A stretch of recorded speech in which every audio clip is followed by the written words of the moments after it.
Kembali lagi bersama kami dalam acara Belilah Kebenaran dan Jangan Menjualnya. Dan kali ini sudah mencapai episode yang ke-184 dengan saya Imanul Yusuf Pungus yang akan menemani Bapak Ibu sahabat kebenaran 1 jam ke depan sebagai host. Dan tentunya kita tidak asing lagi bersama narasumber kita yaitu Dr. Stephen Liao. Saya akan sapa, selamat sore Pak Dr. Stephen. Ya, selamat sore kepada Immanuel sebagai host dan moderator kita. Selamat sore juga kepada semua pendengar Belilah Kebenaran yang menjualnya di Grafit TV kita di sini. Moga-moga semua dalam kondisi baik. Amin. Ya karena kita semua dalam kondisi baik semua juga yang di studio ya, Dr. Stephen. Puji Tuhan. Ya, Dan puji paling Tuhan. penting secara rohani baik. Ya. Secara rohani. Dan oleh karena itu kita sudah merubah tentunya cara kita siaran kali ini, yaitu boleh langsung bertanya. Jadi saat ini kita akan menjawab langsung setiap pertanyaan-pertanyaan yang ingin Bapak Ibu sahabat kebenaran tanyakan. Langsung saja di kolom komentar kita di Facebook Live atau di YouTube Live, atau juga bisa di nomor WA kita di nomor 0811 922 313 0811 922 313. Ayo mari langsung saja ditulis setiap pertanyaan yang ingin dipertanyakan, tentunya yang berkaitan dengan hal-hal rohani kekristenan. Dan oleh karena itu, sebelum kita memulai nih Dr. Stephen, ya ada baiknya mungkin kita memulai dengan doa dulu gitu ya Dr. Stephen. Baik. Ya. Oke, dari Dr. Stephen dulu mungkin boleh. Baik, mari kita bersatu dalam doa. Kita mempersatukan hati, kita meminta tuntunan dari Tuhan yang menulis Alkitab bagi kita ya. Amin. Bapa yang di surga, kami mengucap syukur bahwa kami memiliki firman-Mu untuk menjadi pedoman bagi hidup kami, terang bagi kaki dan jalan kami. Tuhan, oleh karena itu kami rindu bisa semakin memahami firman-Mu. Mungkin Tuhan ada bagian-bagian firman-Mu yang sulit dimengerti, ada yang perlu direnungkan dan lain sebagainya. Dan kami rindu pelayanan pada hari ini adalah untuk menjawab mungkin keraguan atau ketidakmengertian atau mungkin keingintahuan para anak-anak-Mu atau siapapun yang ingin bertanya Tuhan, dan kiranya Engkau yang memberikan hikmat kepada semua tim dan juga kepada pendengar yang akan mendengarkan jawaban. Kami berdoa, kami serahkan dalam tangan-Mu saja dalam nama Yesus Kristus. Amin. Amin. Terima kasih Dr. Stephen Liao. Dan tadi sudah berdoa, tandanya kita akan memulai sesi kita yang pertama pada sore hari ini. Dan mungkin sambil menunggu lagi pertanyaan-pertanyaan yang akan masuk nih, Dr. Stephen. Mungkin saya akan memulai dulu dari ada sedikit pertanyaan dari saya nih khususnya gitu ya, Dr. Stephen. Ya, belum lama ini kan kita di GBA Grafe ini baru mengadakan seminar tentang topik kontroversial gitu ya saat ini. Dan memang salah satunya juga ada satu ayat yang juga sering dipergunakan oleh beberapa orang yang menentang bahwa Yesus itu Tuhan dan Juru Selamat. Bahkan dari kalangan menara pengawal yang membuktikan bahwa Yesus ini katanya ala minor gitu loh. Nah ini saya dapatkan waktu itu dari berargumentasi dengan salah satu orang di menara pengawal. Waktu itu saya ke Bekasi dan ketemu dengan menara pengawal nih Dr. Liao. Dan dia memberikan ayat saya ini di 1 Korintus pasal 15 ayat 27. Saya bacakan ya Dr. Liao. 1 Korintus 15 ayat 27. Sebab segala sesuatu telah ditaklukkannya di bawah kakinya. Tetapi kalau dikatakan bahwa segala sesuatu telah ditaklukkan, maka teranglah bahwa ia sendiri yang telah menaklukkan segala sesuatu di bawah kaki Kristus itu tidak termasuk di dalamnya. Tetapi kalau segala sesuatu telah ditaklukkan di bawah Kristus, di ayat 28-nya, maka ia sendiri sebagai anak akan menaklukkan dirinya di bawah Dia yang telah menaklukkannya segala sesuatu di bawahnya, supaya Allah menjadi semua di dalam semua. Nah, ini bagaimana Dr. Liao? Jadi katanya melalui ayat ini justru bukti bahwa Kristus aja juga tunduk juga kepada Bapa, berarti Allah minor nih katanya. Nah, ini iya, benar. Jadi permasalahan dengan interpretasi seperti itu adalah bahwa Alkitab tidak mendukung adanya konsep Allah minor, Allah mayor begitu, seolah-olah itu balik ke politeisme lagi. Jadi kalau di politeisme ya tergantung politeisme yang mana, tapi sebagai contoh pasti dia ada kayak kepala dewanya lah begitu istilahnya. Kalau di misalnya mitologi Yunani ya, katanya di Gunung Olympus sana itu kan gunung dewa-dewi, dan di situ pemimpinnya adalah Zeus. Jadi dia yang punya kuasa paling besar. Kemudian dewa-dewi lain, dan ingat bahwa dewa-dewi dalam bahasa Yunani mereka pakai istilah theos juga gitu ya. Jadi theos lain begitu itu ya kuasanya lebih kecil, dan kayak masing-masing itu bahkan punya spesialitinya masing-masing begitu. Ada yang spesialitinya dewa laut ya, misalnya ya disebut Poseidon atau Neptune. Hades sendiri adalah dewa kematian atau alam maut istilahnya begitu ya, macam-macam lah begitu. Jadi masing-masing kayak ada dewa perang yaitu si Ares atau Mars. Jadi itu adalah konsep pagan atau kafir sebenarnya gitu ya. Dan Alkitab dengan tegas mengatakan bahwa Allah itu Esa gitu. Allah itu Esa, dan Alkitab mengakui bahwa ada banyak yang mengklaim diri Allah memang gitu. Di dalam 1 Korintus sendiri ketika membicarakan tentang makanan yang dipersembahkan kepada patung, dan Paulus bilang kita tahu sebenarnya patung itu nggak ada apa-apanya gitu kan. Dan dia bilang memang banyak yang disebut orang ilah, memang banyak yang disebut orang Allah, tapi kan kita tahu itu semua nggak benar begitu istilahnya. Jadi Alkitab memahami, Tuhan tahu bahwa ada banyak yang diilahkan manusia, tapi yang sebenarnya bukan Allah begitu, bukan Allah dalam pengertian yang sesungguhnya begitu. Nah, sedangkan Yesus Kristus itu jelas Allah dalam pengertian yang sesungguhnya. Itu digambarkan dan ditegaskan oleh Alkitab di banyak sekali cara, dengan banyak sekali cara dan dengan banyak sekali ayat. Dia adalah Allah yang sesungguhnya, misalnya 1 Yohanes 5:20, banyak sekali begitu. Dan termasuk adalah bahwa Yesus disembah. Gitu. Yesus disembah, dan dia juga berkata, aku dan Bapa adalah satu, dan sebagainya. Nah, tetapi memang ada ayat-ayat seperti yang tadi kita baca di sini, di mana Yesus Kristus seperti menaklukkan diri ke bawah Bapa. Begitu. Itu benar, begitu. Itu benar, dan itu bisa dipahami dalam konteks Tritunggal, begitu. Di mana Sang Putra ya untuk menjalankan misi dari Bapa. Jadi masing-masing dari pribadi Tritunggal ini mereka satu Allah, tapi pribadi yang berbeda sebenarnya. Ya, pribadi yang berbeda. Jadi benar-benar ada 3 pribadi, kan? Ada 3 pribadi yang berbeda, yang masing-masing pribadi itu ya memang satu pribadi, begitu. Ya, tidak tercampur dengan pribadi yang lain, tapi mereka satu esensi dalam pengertian mereka satu Allah, dan homoousios, jadi substansinya sama. Dan mereka mengambil peran yang berbeda-beda, begitu. Dan anak, ya, dia diutus oleh Bapa, gitu kan? Dan ketika dia turun menjadi manusia, ya dia tentu di bawah bapaknya. Gitu. Nah, dalam konteks yang di sini 1 Korintus 15, mungkin kan mereka bilang, loh ini kan sudah ini ya, sudah Yesus sudah kembali ke Bapa di sini kan, dan bahkan sudah di sini ini sudah dalam konteks kebangkitan di sini, gitu ya. Tapi justru benar sekali kalau kita lihat konteks di atasnya. Sampai ayat 23, ini kan bicara mengenai kebangkitan kan. Tiap-tiap orang menurut urutannya, Kristus sebagai buah sulung. Oke, Kristus adalah yang pertama bangkit, maksudnya ayat 23 situ. Kristus sebagai buah sulung, dia yang paling pertama bangkit. Sesudah itu mereka yang menjadi miliknya pada waktu kedatangannya. Dan kedatangan Yesus itu ada dalam 2 fase ya. Pertama rapture, jadi pada saat itu maka orang-orang masa gereja dibangkitkan. Nah, sesudah itu, sesudah rapture, ada kedatangan Yesus yang kedua di bumi begitu, dan itu akan di awal masa milenium di situ ya, di awal masa milenium. Jadi garis zamannya itu kan gini, sekarang ya kita menantikan rapture, pengangkatan ya. Nah, pada saat pengangkatan maka orang-orang percaya zaman gereja akan ikut diangkat, kemudian akan ada 7 tahun kesusahan.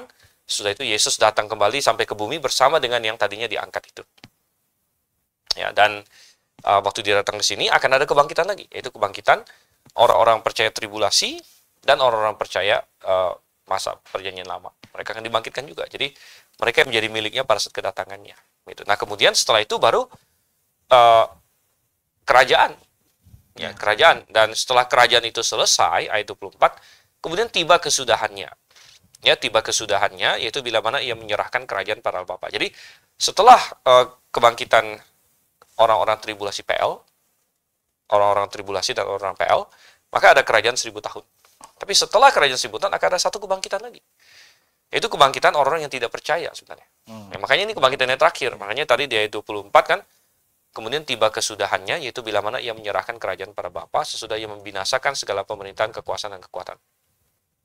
Jadi, pada akhir dari kerajaan 1000 tahun, dia sudah mengalahkan semua musuh di situ. Nah, tetapi kita harus ingat, bahwa ketika Yesus memerintah di atas bumi dalam kerajaan 1000 tahun, dia memerintah sebagai apa? Begitu. Ya, dia memerintah tetap sebagai Allah dan manusia. Gitu ya. Dia tetap memerintah sebagai Allah dan manusia karena dia menggantikan Adam sebenarnya. dia memerintah sebagai untuk menggenapi perjanjian Daud. Jadi dia memerintah sebagai anak Daud di situ. Ya. Dia memerintah sebagai anak Daud,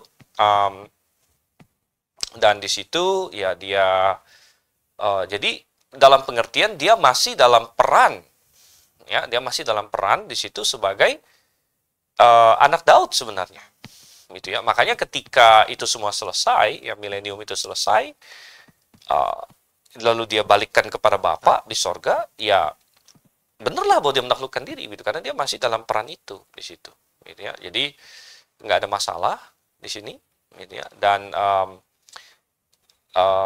karena di dalam Tritunggal itu ada Bapa, ada Putra, gitu, yang satu Allah, ya, satu Allah, ya, dan mereka punya peran masing-masing, gitu ya. Jadi bisa dilihat ini apakah secara hierarki gitu, secara hierarki perannya gitu. Ya, perannya bahwa Yesus memang perannya itu dia terutama dalam kaitan dengan dia kan memerintah kerajaan 1000 tahun kan mewakili. Jadi begini loh, Adam itu kan pertama dijadikan penguasa dunia, tapi dia gagal, gitu. Ya. Jadi tujuan Allah menciptakan manusia itu kan supaya ada manusia yang bisa mewakili Allah untuk mengendalikan semua ciptaan, gitu kan? Nah, Adam gagal. Nah, ada manusia mana yang berhasil? Yaitu manusia Yesus Kristus. Jadi ini masih dalam Konteks perannya itu. sebagai manusia sebenarnya, gitu ya. Perannya sebagai manusia, dia tentu manusia dan Allah, gitu. Tapi ini dalam konteks perannya sebagai ini ya, sebagai manusia untuk memerintah di atas muka bumi, dia sebagai anak Daud, ya, menggenapi perjanjian Daud dan mengembalikan kepada Bapa. Jadi di sini tidak ada kaitannya dengan alam mayor, alam minor gitu ya. Enggak ada. Alkitab tidak pernah pakai istilah ala mayor, ala minor. Berarti itu juga istilah yang dibuat-buat. Itu istilah dibuat-buat dan konsep yang sangat kacau sekali, karena kalau demikian adanya maka kita masuk kepada politeisme, gitu. Kita masuk kepada politeisme, jadi ada lebih dari satu Allah kalau Iya. ya. Tidak ada Allah yang lebih besar, Allah yang lebih kecil. Dan mereka sering sekali memakai, lalu ada ayat yang di Mazmur itu kan, kamu adalah Allah, Iya. katanya. Itu Kamu adalah Allah. saya sudah tahu aja kalau kita bicara begini pasti larinya ke ayat situ. Iya. Yang dikutip dalam Yohanes pasal 10 juga oleh Tuhan Yesus, gitu kan. Kamu adalah Allah, katanya ini. Nah, ini nih manusia aja disebut Allah, katanya, segala macam gitu kan, Allah kecil. Tapi enggak. Konteksnya di situ bukan maksudnya manusia itu Allah secara substansi maksudnya. Tapi maksudnya manusia, karena itu di Mazmur ya, Mazmur 80 berapa gitu, 82 atau berapa gitu kira-kira. Dan di situ konteksnya adalah Tuhan bicara kepada para hakim dan raja-raja penguasa di bumi. Dan Tuhan bilang, aku sudah, sebenarnya maksudnya gini loh, Tuhan menempatkan mereka di posisi sebagai hakim, sebagai raja, itu sudah menempatkan kamu bagaikan seperti di posisi Allah, begitu. Di bumi ini gitu. Di bumi ini bagaikan, tapi bukan Allah dalam pengertian lalu secara ontologis, ya. Secara ontologis manusia itu Allah, begitu. Maksudnya secara dari pribadinya gitu, tidak. Tapi maksudnya Tuhan kasih mereka kuasa, kan mereka kan kayak hakim, raja, semacam, mereka kan banyak menentukan hidup matinya orang. Gitu. Bayangkan seorang hakim kalau dia lalim, gitu kan. Loh, dia bisa hukum mati orang loh. Dia bisa masukkan orang penjara seumur hidup. Nah, kalau misalnya orang ini nggak bersalah sebenarnya, lo dihukum mati atau dipenjara sekian lama dan sebagainya, kan dia kayak playing God, maksudnya kayak berperan sebagai Tuhan. Nah, saya kan dari latar belakang profesi dokter ya, dulu gitu, walaupun sekarang nggak lagi. Tapi ya kadang-kadang dokter juga sering dituduh, oh kamu ini playing God. Ya, menentu. Jadi kayak berperan seperti Tuhan gitu. Kadang-kadang dokter itu dimana dia kayak menentukan hidup mati seseorang dan lain sebagainya. Jadi dalam konteks itulah Tuhan bilang, oke, aku telah menempatkan kamu di berbagai posisi di sini, di mana kamu seperti Allah gitu, maksudnya. Jadi konteksnya seperti itu, bukan bahwa secara ontologis dari being-nya, dari pribadinya dia itu lalu kamu ini Allah kecil, jadi yang tidak pernah mengajarkan politeisme tapi hanya monoteisme saja. Oke, kalau begitu kita lanjut nih Dr. Liao ke pertanyaan yang selanjutnya. Ya pertanyaan yang baik, karena saya sendiri pernah menanyakan hal ini juga pada diri saya sendiri gitu ya.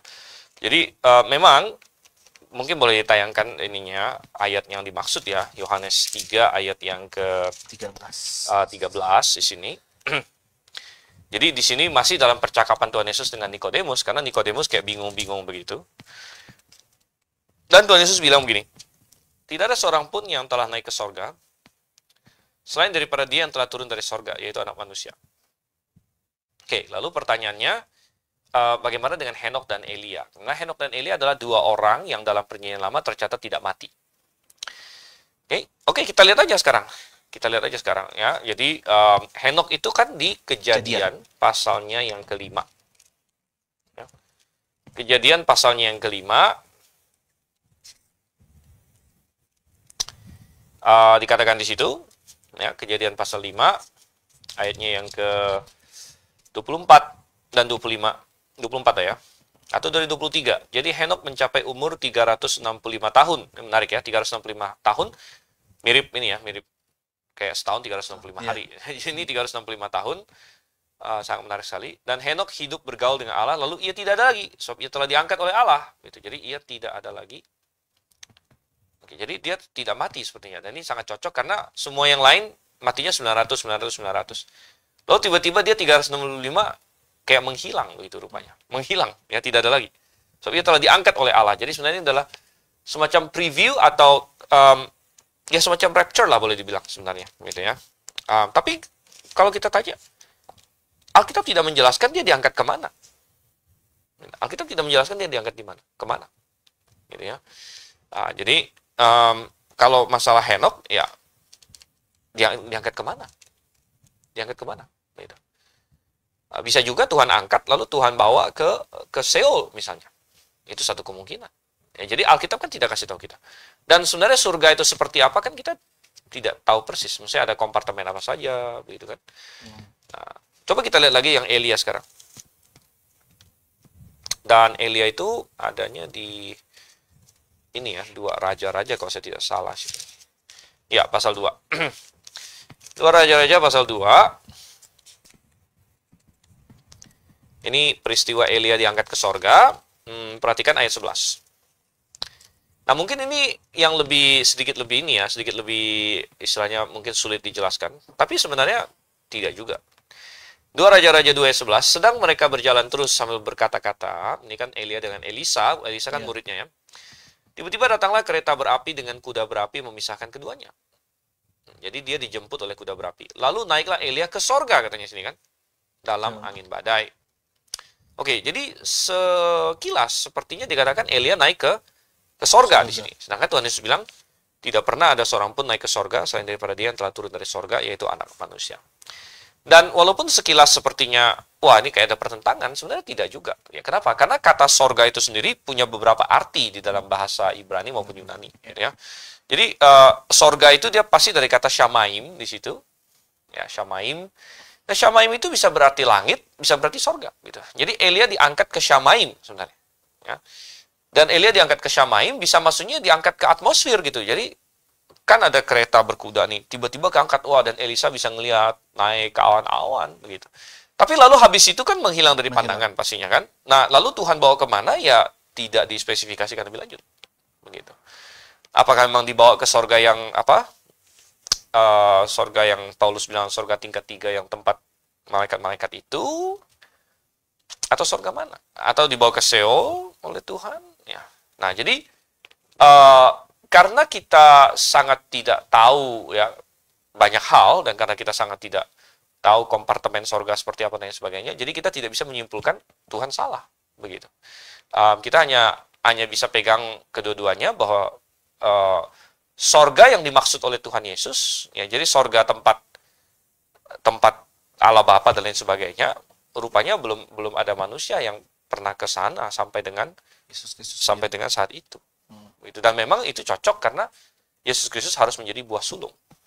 Gitu. Ya. Jadi, nah mengenai Elia dan Henok dibawa kemana ujung-ujungnya, ya biarlah itu misteri sampai nanti kita ketemu Tuhan. Karena dari Alkitab ini kurang dibukakan ya, gitu. Tidak mendetilkan.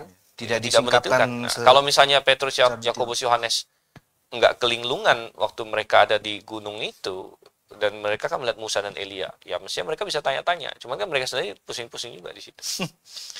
Jadi mungkin nggak kepikir oleh mereka, gitu kan. Ya, oke ya. Oke. Ya, jadi Pak Benny Kusnadi, jadi menurut dari data Alkitab sendiri, karena Alkitab sendiri tidak begitu detail menyingkapkan gitu ya, kemana mereka berdua sebenarnya Benar. Jadi dibawa. Jadi ya, um, ya, sejauh ya yang jelas bukan ke sorga yang surga dimaksud yang dimaksud Yesus. Yesus ini, gitu. Yang dimaksud oleh Yesus, karena kata sorga punya banyak arti gitu. Ya, jadi silakan kalau mau bertanya lagi, langsung saja tulis di kolom komentar. Kita ke pertanyaan selanjutnya, Dr. Stephen Liao, yaitu dari Faulu Zatul Harefa. Ya. Dia bertanya, sore Pak, ada yang percaya bahwa nama Tritunggal dalam PL dan PB yaitu Jehovah. Bagaimana menurut Bapak? Ada yang percaya bahwa Jehovah dan Yahweh itu sama. Kedua-duanya bisa dipakai. Bagaimana menurut Bapak? Dan apa perbedaan kedua nama ini? Kenapa nama Jehovah lebih alkitabiah daripada Yahweh? Lalu bagaimana pendapat Bapak atas fitnah dan tuduhan dari Calvinis terhadap Dr. Liao? Contoh, ada yang mengatakan bahwa gereja baptis itu ada karena Calvin. Terima kasih, Pak. Silakan. Mungkin satu-satu dijawab. Cukup banyak pertanyaannya ya. Ya. Oke, kembali ke masalah Tritunggal. Dan yang pertama di sini, ada yang percaya bahwa nama Tritunggal dalam PL dan PB yaitu Jehovah. Ya benar begitu. Benar ya. Bahkan saya ada menulis artikel Pedang Roh. Saya sudah lupa edisi berapa, tapi boleh dicek nanti di website Grafe. Artikel Pedang Roh yang tentang Tritunggal lah pokoknya. Waktu itu artikel itu membahas soal Tritunggal, menyerang menara pengawal dan lain sebagainya. Dan saya justru membeberkan di situ bahwa nama Jehovah adalah nama yang dipakai oleh Allah dalam ketritunggalannya. Gitu ya, dipakai Allah dan untuk bukti-buktinya ada ya, tentu silakan lihat di artikel yang sudah saya tulis itu ya, di 2 saja sudah terlihat. Sorry, pasal 3 lah. Oke ya, coba kita lihat. Kejadian pasal 3 saja sudah terlihat. Dan di situ ya, dikatakan di sini ayat yang ke-8 ya, Kejadian 3 ayat 8. Apa yang dikatakan di situ? Ketika mereka mendengar bunyi langkah Tuhan Allah yang berjalan-jalan dalam taman itu pada waktu hari sejuk, bersembunyilah manusia dan istrinya itu terhadap Tuhan Allah di antara pohon-pohonan dalam taman. Baik. Jadi mendengar bunyi langkah Tuhan Allah dan Tuhan Allah inkarnasinya atau sering disebut sebagai Kristofani di sini. Ya, Kristofani atau Teofani. Ya. Jadi dan itu memakai istilah Yehova gitu. Jadi jelas Yehova itu berarti Tuhan yang dilihat oleh Abraham, dilihat oleh Musa, dilihat oleh itu sudah sangat jelas sekali ya. Lalu mengenai bahwa Roh Kudus juga bisa disebut dengan Yehova, ya itu ada ayat-ayatnya di mana biasanya itu melalui perbandingan antara PL dengan PB. Ya, di mana di PL bilang Jehovah berkata, di PB waktu mengutipnya bilang Roh Kudus berkata. Begitu. Jadi ketika membanding-bandingkan itu, kita dapatkan, oh kenapa di PL tulisnya Tuhan berkata, Tuhan Huruf besar semua, Jehovah berkata. Lalu waktu dikutip oleh Rasul misalnya atau di Perjanjian Baru, Roh Kudus berkata, gini. Nah, kok di sini ngomong Jehovah berkata, di sini bilang Roh Kudus berkata. Nah berarti Roh Kudus adalah Jehovah juga. Gitu ya. Jadi biasanya dari ayat-ayat seperti itu membuktikan juga bahwa Jehovah bisa mengacu kepada Roh Kudus juga. Gitu. Jadi oke, itu untuk yang pertama sini ya. Berarti sudah jelas ya mungkin dari yang jawaban pertama ini, yaitu bahwa memang betul gitu ya, Jehovah itu tentunya nama juga dari ya, Tritunggal. nama Tritunggal. Okay. Ya, benar ya. Jadi sekali lagi untuk lebih karena betul perbedaan kedua nama ini. Kenapa ya. Jehovah malah lebih alkitabiah daripada Yahweh? Oke, saya jawab dari belakang dulu. Kenapa Jehovah lebih alkitabiah dari Yahweh? Dan kalau ini dijawab, ya maka pertanyaan pertama terjawab juga, gitu kan? Ya, kalau ada yang lebih alkitabiah, tentu kita pakai yang lebih alkitabiah, gitu kan? Jadi kenapa Jehovah lebih alkitabiah daripada Yahweh? Oke, kalau ditanya lebih alkitabiah itu gampang sekali. Gitu. Lebih alkitabiah itu kan berarti berdasarkan Alkitab, gitu kan? Nah, berdasarkan Alkitab. Lalu kita lihat aja di Alkitab bilang Jehovah atau Yahweh, gitu kan? Nah, mungkin Anda bilang, oh nggak ada tuh, dua-duanya nggak ada. Memang dalam Alkitab yang edisi yang kita pegang, yang kita pegang ini, yang Anda pegang kemungkinan besar di bahasa Indonesia, yaitu yang diterjemahkan LAI, Lembaga Alkitab Indonesia, Anda tidak akan menemukan Jehovah ataupun Yahweh. Begitu, Anda tidak akan temukan itu. Oleh karena itu, kalau Anda hanya melihat Alkitab Bahasa Indonesia, Anda tidak akan tahu yang mana yang lebih Alkitabiah. Begitu. Tetapi kita harus ingat bahwa Alkitab Indonesia kita itu adalah terjemahan. Ya, terjemahan. Jadi, diterjemahkan dari mana? Ya, diterjemahkan dari bahasa Ibrani untuk PL dan bahasa Yunani untuk PB. Gitu ya. Jadi, kalau begitu kita harus mengecek di bahasa aslinya. Begitu, mengecek di bahasa aslinya. Dan ya makanya di istilahnya di GITS ya, Graphia International Theological Seminary, yang kebetulan bagi siapapun yang mendengar ini, kita segera akan mulai masuk semester baru. Jadi bagi Anda yang rindu untuk belajar lebih dalam firman Tuhan, bagi Anda yang rindu untuk mau melayani Tuhan, persiapkan diri dengan baik. Ya, masuk dalam GITS di sini. Nah, kita mempelajari bahasa Ibrani, bahasa Yunani, dan lain sebagainya. Dan bahasa Yunani dan Ibrani di GITS ini beda dengan di banyak STT, saya katakan. Ya, karena kita belajar Yunani Ibrani tidak hanya lip service, hanya sekedar buat lulus-lulus saja begitu. Tapi kita serius, kita di sini mau memastikan bahwa yang belajar itu punya fondasi yang kuat, ya, sehingga benar-benar bisa dipakai, bisa ditingkatkan lagi untuk benar-benar bisa eksegesis dan membaca dengan baik gitu, dan memahami ya bahasa Ibraninya dan lain sebagainya di situ. Nah, kalau Anda kebetulan belum bisa bahasa Ibrani, oke, baiklah. Anda buka dalam King James. Ya, Anda buka dalam King James. Nah, King James kebanyakan kalau ketemu nama Tuhan itu dia terjemahkan Lord. Ya. Tapi dalam beberapa tempat dia tuliskan Jehovah. Gitu ya. Jadi ya dia tuliskan Jehovah beberapa tempat. Saya carikan dulu ya sebentar nih. Di sini ya. Sebenarnya gampang sih. Kita tinggal lihat di sini. Oke, misalnya Kejadian 22 ayat 14. Nah, itu dalam KJV ya, muncul kata Jehovah di situ. Nah, mungkin bisa ditayangkan kalau misalnya ada KJV. Kejadian 22 ayat 14. Ayat 14. Right? Jehovah Jireh di situ. Ya. Oh ya, Jehovah Jireh. Kemudian Keluaran 6 ayat 3. Ya, Keluaran 6 ayat 3 di situ juga dalam KJV sekali lagi dikatakan di situ I appeared unto Abraham, unto Isaac, and unto Jacob by the name of God Almighty, El Shaddai di situ ya. But by my name Jehovah I was not known to them. Oke, jadi Jehovah.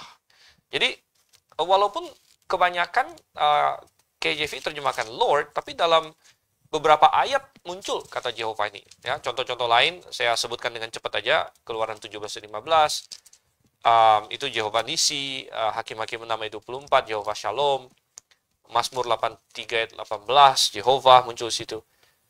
Yesaya 12 ayat 2, Jehovah. Jadi ada beberapa ayat lah di sini di mana nama Jehovah muncul di sini ya. Dalam edisi Muncul dalam KJV, gitu kan?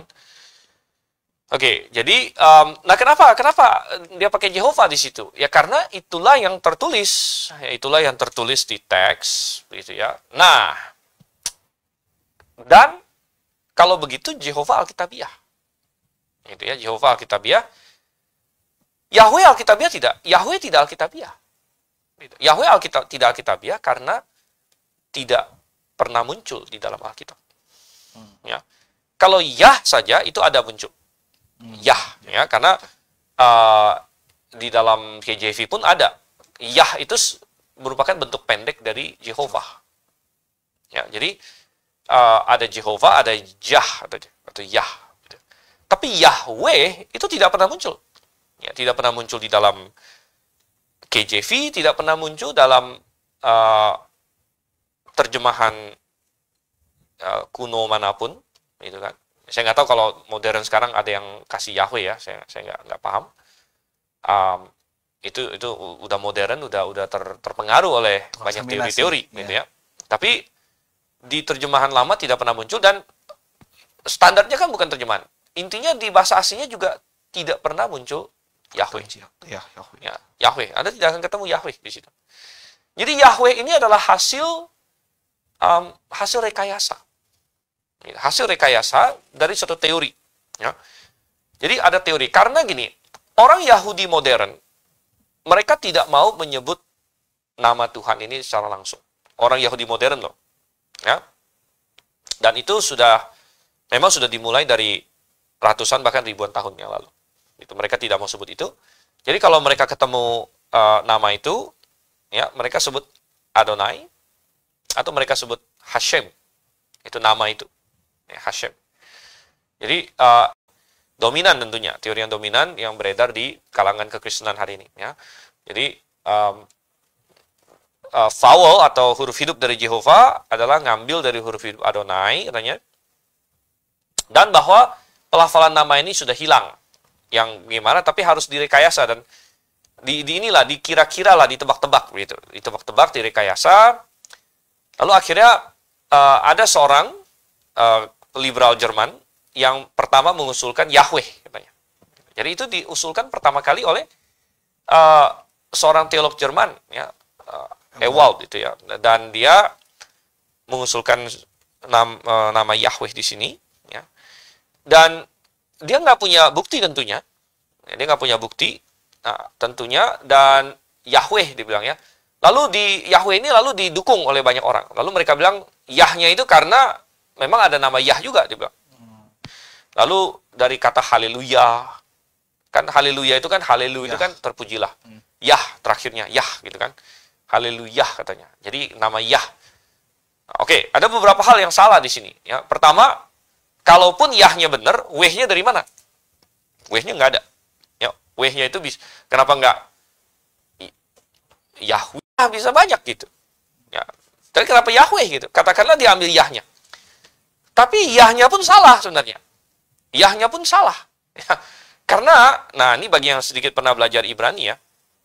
Yahweh yang diusulkan oleh si Ewald ini dan yang dipercaya oleh banyak orang sekarang, Yahweh yang mereka usulkan itu, dia Yahnya itu pakai patak. Ya, pakai patak. Ya, dan itu wajar karena dia suku kata tertutup. Jadi dia close syllable, jadi dia mau cari A-nya beda. Nah, jadi rupanya begini. Kalau nama Tuhan itu mau ditaruh di belakang, dia dipendekkannya jadi Yah. Joshua itu Yehoshua. Yoyakim itu Yehoyakim. Yoyakin juga Yehoyakin. Saya lupa ada kalau nggak salah sekitar berapa gitu. 8 atau 11 nama lah. Pokoknya ada belasan sehingga saya nama yang ada Yeho depannya di dalam Alkitab. Ya. Dan itu semua membuktikan juga bahwa berarti mereka lafalnya ada Yehonya. Yehonya. Ya, Yeho apa? Itu kan. Nah, jadi kalau bicara Alkitabiah kan kita lihat yang ada dalam Alkitab gitu. Jadi di Alkitab ada teks-teks Ibrani kuno di mana Yehovah tertulis. Gitu kan. Nah, sedangkan yang Yahweh tidak pernah ada. Ya. Gitu ya. Satu kata pun tidak pernah ada ya? Nggak ada. Ya. Ya, jadi itulah kenapa disebutkan Yahweh itu tidak Alkitabiah, sedangkan Yehova itu Alkitabiah. Benar. Ya. Yahweh itu hasil tebak-tebak sebenarnya. Dengan suatu teori bahwa nama itu sudah hilang. Tapi orang Jerman jadi harus kita tebak-tebak. Ya, akhirnya kita ngikutin tebakannya seorang Jerman ini. Gitu. Ya, seorang Jerman rasionalis, liberal yang hidup di abad 18 atau abad berapa begitu. Ya. Jadi sudah hilang namanya. Harus kita rekonstruksi, harus kita rekayasa, kita tebak. Lalu kita semua ngikutin tebakannya si orang ini. Nah, saya menganggap itu tidak Alkitabiah gitu. Iya. Teori seperti itu tidak Alkitabiah. Karena Alkitabiah. Ya, saya yakin bahwa nama Tuhan tidak akan hilang. Iya. Begitu. Ya. Berarti secara nggak langsung memang itu pun justru mengurangi kedaulatan Allah gitu ya, Pak. Dalam benar. Menjaga namanya sendiri sampai tidak peduli bahwa orang Yahudi sekarang nggak mau sebut namanya. Orang Yahudi sekarang kan sudah menolak Yesus dan segala macam banyak. Mereka bukan patokan. Betul. Gitu kan? Jadi orang Yahudi sekarang nggak mau sebut namanya dan mereka udah nggak paham lagi segala macam. Oh, itu terserah mereka lah. Gitu. Tapi saya yakin dan percaya bahwa orang Yahudi yang beriman di zaman Alkitab, contohnya nggak usah jauh-jauh. Apakah Yesus Kristus tidak berani sebut nama Tuhan itu sendiri, kalau dia sendiri Tuhan kok? Mana mungkin Yesus Kristus tidak berani sebut nama itu? Karena sebenarnya Alkitab kan tidak pernah larang penyebutannya. Alkitab hanya larang, janganlah sebut nama Tuhan Allahmu dengan sembarangan. Nah, ini yang dengan berjalannya waktu, lalu hiperbol jadinya. Ya, dikacaukan. Oh, jadi kita nggak boleh sebut sama sekali. Tapi apakah Yesus Kristus dan para rasul? Contohnya nih ya, hidup di abad pertama. Oke, jadi yang Alkitabiah Yehova dan yang tidak Alkitabiah itu Yahweh. Oke, pertanyaan terakhir dari Pak Paulu tadi ya. Oke. Bagaimana pendapat Bapak atas fitnah dan tuduhan dari Calvinis terhadap Dr. Suhento Liau? Contoh, ada yang mengatakan bahwa gereja baptis itu ada karena Calvin. Terima kasih. Nah, ini gimana, Dokter? Ya, mungkin kalau ini sih belum bisa dibilang fitnah, tapi kesalahpahaman yang luar biasa, gitu ya. Nggak ngerti sejarah. Ya, nggak ngerti sejarah. Kalau fitnah itu ada juga, Pak Suhento difitnah, ya seperti mereka fitnah Pak Suhento Sabellianisme. Nah, itu fitnah, karena belum paham apa yang Pak Suhento ajarkan, lalu nuduhnya salah, begitu ya. Nah, tapi ada yang mengatakan bahwa gereja baptis itu ada karena Calvin, ya. Jadi, ya, itu jelas salah, gitu ya. Itu jelas salah, karena jauh-jauh sebelum Calvin, ya, itu sudah ada kaum baptis. Ya. Nah, tentu waktu itu, ya memang kalau Anda mau bilang, mana pelang gerejanya, gereja baptis, apa ya, nggak ada pelang nama seperti itu. Gitu, ya. Nah, tetapi yang ada adalah orang-orang yang berpegang kepada prinsip-prinsip utama gereja baptis. Ya. Dan apa sih prinsip-prinsip utama gereja baptis? Ya, prinsip-prinsip utama gereja baptis adalah salah satunya yang paling penting, baptisan hanya atas orang percaya. Ya, jadi bayi tidak boleh dibaptis, baptisan hanya untuk orang percaya. Dan prinsip ini sudah dipegang jauh-jauh hari sebelum Calvin bahkan. Ya. Nggak usah kita ngomong yang sepantaran-pantaran Calvin gitu aja. Di masa Calvin itu sudah jauh sebelum dia ada yang namanya kelompok Anabaptis. Anabaptis, gitu kan? Dan Anabaptis inilah yang adalah leluhur rohani kaum baptis, gitu. Ya, jadi kita bilang bahwa jelas ya, bukan karena Calvin.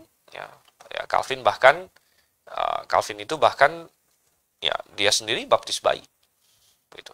Atau lebih tepatnya dia percik bayi. Gitu. Jadi bagaimana dia bisa dibilang ini ya? Artinya. Dan oleh karena itu kita tunggu yang lewat satu ini. Salam sejahtera buat kita semua dan salam Maranatha. Khusus bagi Anda pencinta kebenaran, saat ini kami mempromosikan satu buku menarik terbitan Graphia International Theological Seminary yang ditulis oleh Dr. Suhento Liau dengan judul Doktrin Gereja Alkitabiah. Pengetahuan eklesiologi yang sangat perlu diketahui setiap orang Kristen dan pelayan Tuhan. Tahukah Anda, tidak ada orang yang dapat menjadi orang Kristen yang baik tanpa menjadi anggota gereja lokal yang baik. Buku ini menjelaskan baptisan percik atau baptisan selam, pembaptisan ulang apakah diperbolehkan, perjamuan Tuhan atau perjamuan kudus mana yang benar, masalah pindah gereja, dan masih banyak lagi penjelasan-penjelasan penting di dalam buku ini. Bagi Anda yang berminat, silakan hubungi toko buku Graphia di 02164714156 atau di 081315863518. Harganya terjangkau loh. Ayo buruan sebelum kehabisan. Kembali lagi bersama kami dalam acara Belilah Kebenaran dan Jangan Menjualnya. Dan tentu saja kita akan langsung lanjut saja ke pertanyaan-pertanyaan selanjutnya. Dan bagi sahabat-sahabat kebenaran yang masih belum bertanya dan mau bertanya, silakan langsung saja tulis di kolom komentar Facebook Live dan YouTube Live. Nanti akan langsung kita bacakan. Dan kita langsung saja nih, Dr. Stephen Liau, kita maju ke pertanyaan selanjutnya, yaitu dari Pahimex Kadamanto. Ya. Selamat sore Pak Stephen. Apakah ada ayat Alkitab yang merujuk kepada bema Kristus atau penghakiman Kristus yang adil? Salam Maranatha. Iya, baik. Salam Maranatha juga ya, Pak Himex. Kalau saya tidak salah ini di Kalimantan Tengah ya. Iya. Baik. Dan ada, ya tentu ada. Coba kita lihat, misalnya pertama di dalam Roma Roma 14 ayat 10. Nah, ini tapi harus kita lihat di ini ya, di TR sebenarnya, di Textus Receptus ya. Roma 14 ayat 10, tetapi engkau, mengapakah engkau menghakimi saudaramu, atau mengapakah engkau menghina saudaramu, sebab kita semua harus menghadap tata pengadilan. Nah, di sini bahasa aslinya mestinya Kristus, ya, tata pengadilan Kristus. Di TR-nya, situ ya, kalau kita bisa lihat di KJV, dia akan bilang, the judgment seat of Christ di situ ya. Jadi, ini adalah satu ayat. Kemudian ayat lain ada di 2 Korintus 5. 2 Korintus 5 ayat 10 juga. Nah, ini sama-sama ayat 10. 2 Korintus 5 ayat 10, so kita semua harus menghadap tahta pengadilan Kristus. Jadi, dua ayat ini yang secara spesifik bicara mengenai atau memakai istilah tahta pengadilan Kristus. Walaupun selain dua perikop ini, pengadilan ini juga digambarkan di 1 Korintus 3. 1 Korintus 3 boleh dibaca di situ, di mana Paulus bilang bahwa semua orang membangun, dasarnya Yesus, semua orang membangun di atasnya dengan berbagai materi, lalu suatu hari akan diuji dengan api. Itu juga menggambarkan tata pengadilan Kristus, walaupun istilahnya tidak dipakai di perikop itu. Gitu ya. Nah, tapi istilahnya dipakai di 2 Korintus 5 dan di Roma pasal 14. Oke. Ya, Pak Himex ya. Baik. Kami harapkan cukup puas. Jika masih belum, silakan bertanya lagi. Dan kita pertanyaan selanjutnya lagi nih, Pak, dari Pak Beni Kusnandi lagi nih. Oke. Kata beliau, apakah masih ada bahasa lidah yang sejati untuk zaman sekarang ini, Pak? Ya, jadi kita bicara mengenai karunia bahasa lidah ya. Karunia bahasa lidah salah satu karunia yang Tuhan berikan ya pada zaman itu, pada zaman para rasul. Dan jawabannya singkatnya adalah tidak ada. Ya, dan mungkin sebagian pendengar akan kaget gitu kan, kok tidak ada lagi? Bagaimana dengan di gereja saya kemarin gitu kan, atau di gereja si Anu ya, atau di ini, atau yang saya lihat di YouTube atau lain sebagainya. Itu apa itu begitu? Ya, kita bilang itu bukan karunia bahasa lidah yang sejati. Gitu ya. Kenapa? Ada banyak alasan ya kenapa itu bukan karunia bahasa lidah sejati. Saya akan paparkan beberapa. Satu, memang fenomena yang terjadi hari ini ternyata berbeda total dengan yang karunia bahasa lidah. Gitu. Karena karunia bahasa lidah itu dia adalah karunia untuk mengucapkan kata-kata dalam bahasa yang baru yang tidak pernah dipelajari oleh orang itu sebelumnya. Begitu. Jadi ini paling jelas di dalam hari Pentakosta di Kisah Rasul pasal 2, di mana rasul-rasul yang mendapat karunia bahasa lidah waktu itu mereka berbicara dalam bahasa-bahasa, ada 15 daerah disebut di situ. Ya, di mana ada orang di situ ya, kami dari Partia, dari Elam, dari Roma, dari apa segala macam. Mereka tiba-tiba, kok kita mendengar mereka berbicara dalam bahasa kita. Itu padahal mereka ini kan orang-orang tidak terpelajar, orang-orang Galilea, orang Yahudi gitu. Jadi itu adalah karunia bahasa lidah dan itu tidak terjadi saat ini. Ya, itu tidak terjadi saat ini. Yang kita saksikan di fenomena di sebagian gereja ya, terutama yang beraliran karismatik atau Pantekosta, mereka banyak yang mengklaim bahasa lidah. Tapi kenyataannya mereka bukan orang yang misalnya tidak pernah belajar bahasa, tiba-tiba ngomong bahasa Spanyol, tiba-tiba ngomong bahasa Arab, tiba-tiba ngomong bahasa Ibrani, tiba-tiba ngomong bahasa Mandarin, bahasa Swahili atau apa namanya. Tidak. Melainkan fenomena bahasa lidah yang kita lihat yang mereka klaim bahasa lidah, ya, itu lebih banyak ke komat kamit sebenarnya, gitu ya, dan bisa sama lagi, Pak. pengulangan suku kata yang terus-menerus yang Anda tanya aja ahli linguis sedunia, itu bukan bahasa, gitu. Itu bukan bahasa, jadi tidak ada ya. Lalu yang kedua, kenapa bahasa lidah sudah tidak ada adalah karena memang tujuannya sudah tidak ada lagi. Gitu. Nah, kalau kita melihat tujuan dari bahasa lidah di dalam Alkitab, tujuan bahasa lidah adalah menjadi tanda untuk orang Yahudi. Ya, itu jelas di dalam 1 Korintus 14, satu ayat yang sangat-sangat tidak bisa dijelaskan oleh kaum Pantekosta karismatik adalah ketika Tuhan bilang, oleh sebab itu nubuat adalah tanda untuk orang percaya, sedangkan bahasa lidah adalah tanda untuk orang yang tidak percaya. Nah, itu satu ayat itu menjadi batu sandungan bagi mereka sebenarnya, karena mereka sering ingin berkata bahwa wah inilah kayak yang bahasa lidah itu kayak lebih rohani begitu. Ya, padahal tidak gitu. Itu adalah tanda untuk orang tidak percaya. Nah, maksudnya apa sih bahasa lidah tanda untuk orang tidak percaya?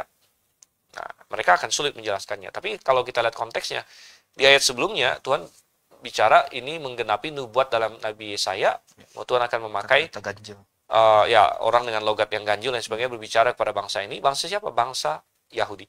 Ya, jadi bahasa lidah adalah tanda kepada bangsa Yahudi bahwa sekarang Tuhan menggunakan suatu institusi yang baru, yaitu institusi gereja lokal yang terdiri dari multinasional, jadi tidak lagi eksklusif menggunakan Israel, dan mereka sangat-sangat membutuhkan ini karena orang Yahudi sudah terbiasa bahwa mereka lah bangsa pilihan Allah, yang lain kafir, yang lain di luar dari perjanjian. Tapi dengan adanya dispensasi baru, Tuhan harus kasih tanda sama mereka. Ingat bahwa Tuhan bilang orang Yahudi mencari tanda, kan. Jadi Tuhan kasih mereka tanda. Oke, ini tandanya bahwa sekarang Tuhan memakai bukan eksklusif bangsa Yahudi lagi.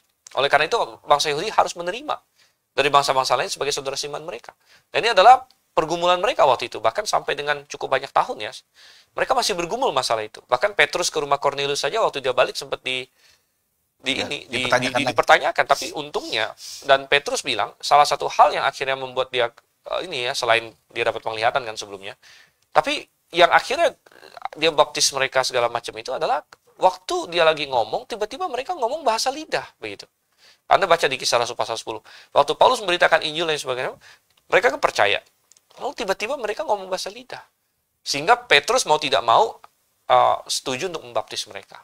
Itu. Jadi itu adalah cara Tuhan untuk kasih tahu bahwa kepada orang Yahudi, ya tanda kepada orang Yahudi bahwa terima orang-orang non-Yahudi ini. Ya, terima orang Yahudi ini karena Tuhan tidak lagi eksklusif bekerja dengan bangsa Yahudi bahkan sedang dalam penghakiman sekarang.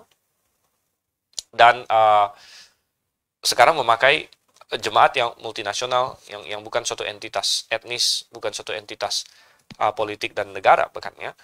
Jadi, nah, kalau hari ini tanda itu tidak dibutuhkan lagi.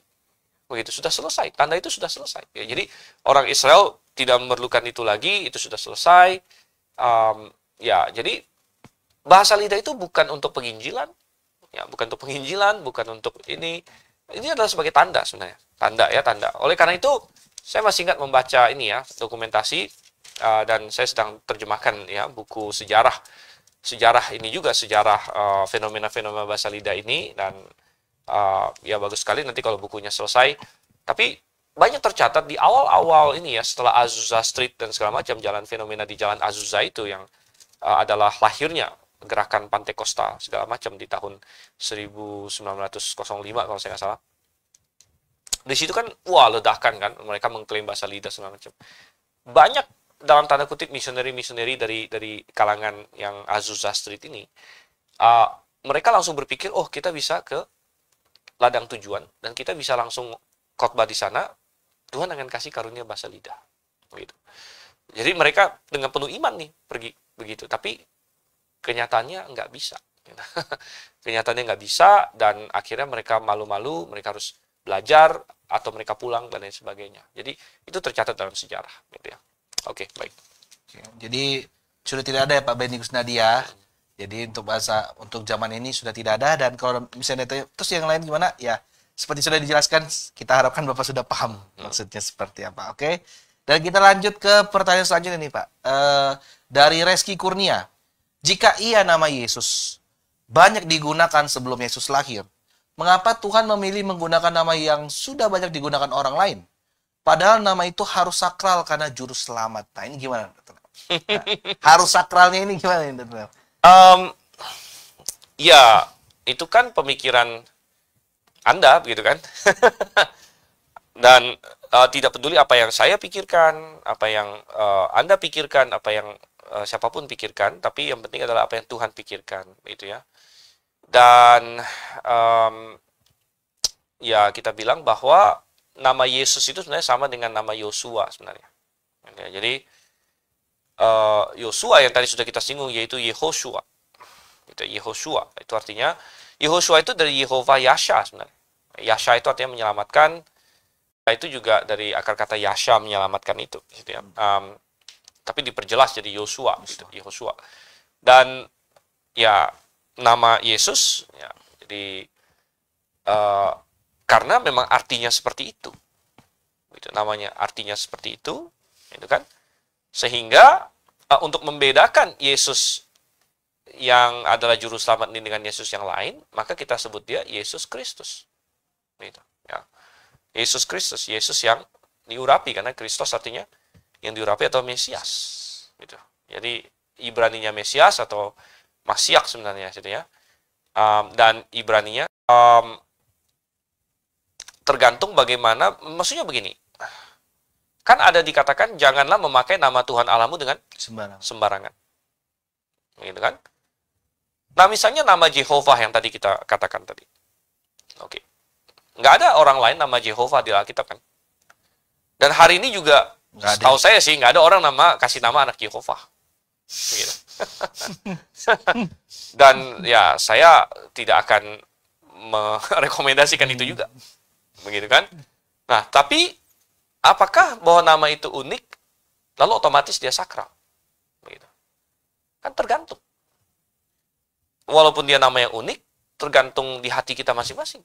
Gitu. Jadi, kesakralan suatu nama kembali kepada tiap-tiap pribadi. Begitu. Nah, ada orang yang mungkin memakai nama Jehovah dengan sembarangan. Gitu.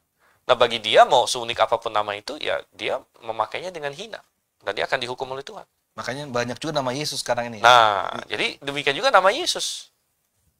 Nah, bagaimana nama itu bagi Anda, ya itu terserah kepada Anda. Begitu. Apakah Anda menguduskan nama itu dalam hati Anda? Gitu ya. Tapi apakah salah gitu, maksudnya bisa kalau kita mensakralkan, maksudnya kita menguduskan nama itu, maksudnya jadi kita menjaga supaya... Ya tentu tidak salah, maksudnya begini, kita tentu tidak mau memakai nama Yesus sembarangan juga. Itu tidak boleh, itu menunjukkan hati kita. Gitu. Jadi yang banyak terjadi kan kayak di film-film nama Yesus dipakai sebagai umpatan, ya, sebagai sumpah serapah, yaitu melanggar hukum ketiga di situ, menyebut nama Tuhan dengan sembarangan. Begitu. Ya. Ternyata selama 1 jam ini itu tandanya kita sebentar mengakhirinya. Namun kembali saya mengingatkan bagi sahabat-sahabat kebenaran yang mungkin pertanyaannya masih belum terjawab, tidak usah kecil hati, akan ada minggu-minggu ke depannya setiap pukul 15.00 waktu Indonesia Barat. Dan bagi sahabat kebenaran juga yang mau bertanya juga secara intens, bisa juga diklik saja link yang sudah disematkan di kolom komentar YouTube Live maupun di Facebook Live. Nanti sahabat kebenaran akan langsung join ke grup WhatsApp, di mana grup tersebut ada 3 narasumber kita yang biasanya menemani kita di tempat ini.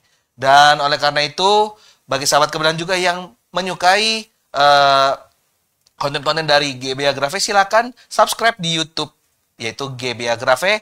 Dan juga jika sahabat kebenaran suka mendengar kebenaran firman Tuhan tentang eksegesis Perjanjian Lama oleh Dr. Stephen Liao, langsung saja buka Spotify dan search saja namanya Mutiara Kebenaran. Nanti sahabat kebenaran bisa mendengarkan pasal per pasal, yaitu Mutiara Kebenaran.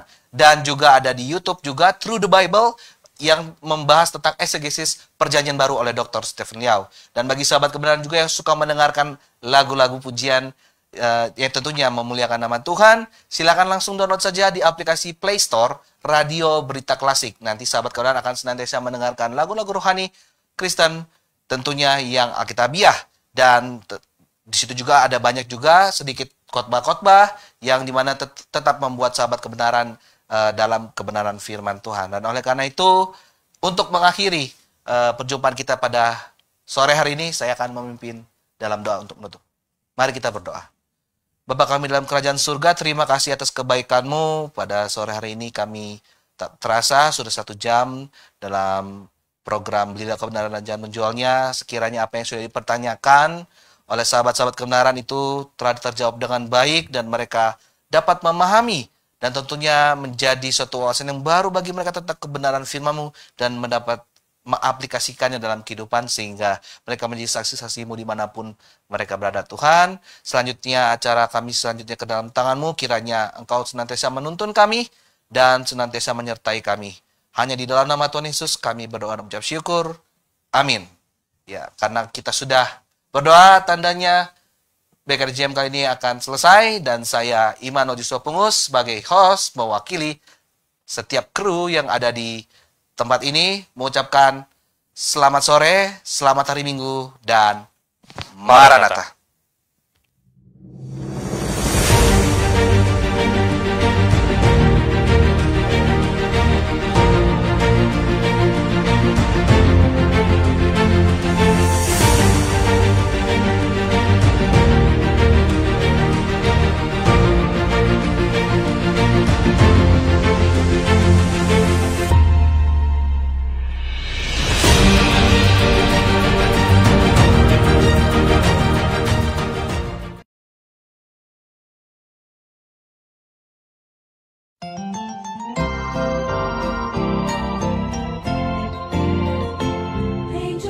Halo semuanya, bagi Anda pencinta buku-buku rohani Kristen, kali ini kami memperkenalkan satu buku terbitan terbaru dari Grace International Theological Seminary yang ditulis oleh Dr. Stephen N. Liao dengan judul Kerajaan yang Dijanjikan. Nah, saya akan bocorkan sedikit isi dari buku ini ya. Penjelasannya seputaran janji kerajaan dalam Perjanjian Lama dan Perjanjian Baru. Kapan pengangkatan terjadi? Apa itu tribulasi? Penjelasan penghakiman sangkakala, penghakiman cawan, kembalinya Kristus ke bumi, dan penghakiman-penghakiman lainnya. Dan tentu masih banyak lagi penjelasan-penjelasan penting di dalam buku ini. Buku ini menyajikan kepada pembaca sekalian melalui pembahasan yang alkitabiah. Dengan pemaparan yang induktif, apa isi dari pengharapan umat Allah sepanjang zaman dari Perjanjian Lama hingga Perjanjian Baru. Bagi Anda yang tertarik dengan buku ini, harganya terjangkau loh. Anda dapat hubungi di toko buku Grace di 02164714156 atau di nomor 081315863518. It's a song all the angels cannot sing.